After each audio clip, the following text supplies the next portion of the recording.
Hi mga gorgeous! Gumising ako ng maaga today para magwalis at magdilig na din. Grabe, sobra kalat nga dyan. Dahil sa dahon ng kaimito at langka, hindi ko na nga lang na-videohan. Paano ba naman? Si partner, tumawag ng maagang maaga. Kaya yun, video call na lang kami. Kaya ang makikita nyo na lang dito, yung malinis na. Wala nang kalat, wala nang mga dahon. At pati nga pagdidilig ko, wala ring video. Di bale, i-insert ko na lang dito yung mga pictures.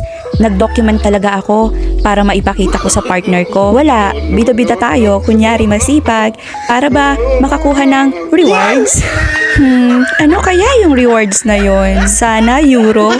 Charing, hindi ako nagpaparinig ha. Siya nga pala, nagdamo din ako ng koonti. At nung nagdadamo ako, nakita ko to. Naisip kong lutuin siya for lunch. O diba, nakalibre tayo ng pang-ulam. Favorite ko nga pala to mga gorgeous. Yun bang kahit ilaga mo lang tapos isawsaw mo sa kamatis at sibuyas na may bugoong solve na. Tapos yung lutong Ilocano din na sasabawan, lalagyan ng bugoong, kamote at haluan ng isda. Naku, panigurado, masarap ang kain mo. Ito pa nga, hindi lang ang palay ang nakuha natin, nakakuha din tayo ng saging. Tanim ito ng partner ko ni Henry. O diba, parang kailan lang nung nagtanim siya. Tapos meron na tayong inaani. Kaya maganda din talaga na nagtatanim tayo ng mga prutas, puno, halaman at mga gulay para meron tayong aanihin at makakain.